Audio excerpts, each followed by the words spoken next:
हाँ, तो लाइक इतनी बड़ी गैलरी और उसके बीच में वॉशरूम।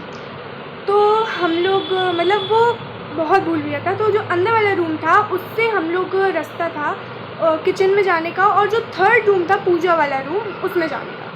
तो मेरी मम्मी जैसे अकेले हैं घर पे, तो वो किचन में काम कर रही हैं, किचन बिल्कुल लास्ट में थी, तुम कितनी तेज़ भी भागोगे तुम्हें 2 मिनट तो लग ही जाएंगे आगे आने में।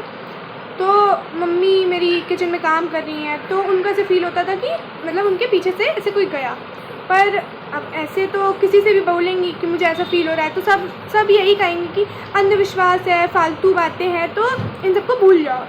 तो मेरी मम्मी किसी से कहती नहीं थी, मतलब डैडी से भी, मतलब मेरे पिताजी से भी उन्होंने नहीं बताया कि ऐसा ऐसा उनको फ़ील होता है। मैं और मेरे भाई तो छोटे, हमसे क्या ही बताएंगी, हम तो खुद मंद बुद्धि।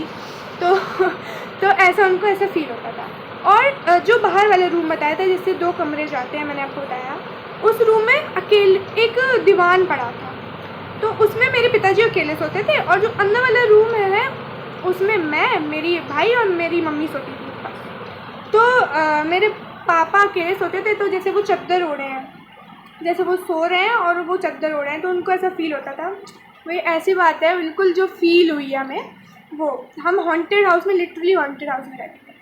तो उसमें हम लोग, मेरे पापा सो रहे हैं और हम तीनों अंदर रूम में, हम तीनों भाई दुब के लेटे, हमें क्या ही पता। मेरे पापा सो रहे हैं एंड जो पैर, जैसे ये पैर है तो पैर का अंगूठा होता है, तो उनका जैसे सो रहे हैं, और मेरे पापा बिल्कुल भी नहीं डरते हैं, मतलब निडर, जैसे पापा लोग ज़्यादातर होते ही हैं कि बिल्कुल नहीं डरते हैं। तो उनको ऐसा फ़ील हो रहा है कि उनका जो अंगूठा है पैर का वो किसी ने हिलाया है। तो उनने इग्नोर मारा कि अरे ठीक है ना, मतलब क्या ही उसमें, नींद में होंगे, ऐसा वो से उन्होंने सोचा। देन ऐसा उनके साथ 1 दिन हुआ, 2 दिन हुआ, तो उनने ऐसे छोड़ा, मतलब ठीक है ना, क्या ही है, किसी को नहीं बताया उनने। मेरी मम्मी को फ़ील होता था, वो भी उनने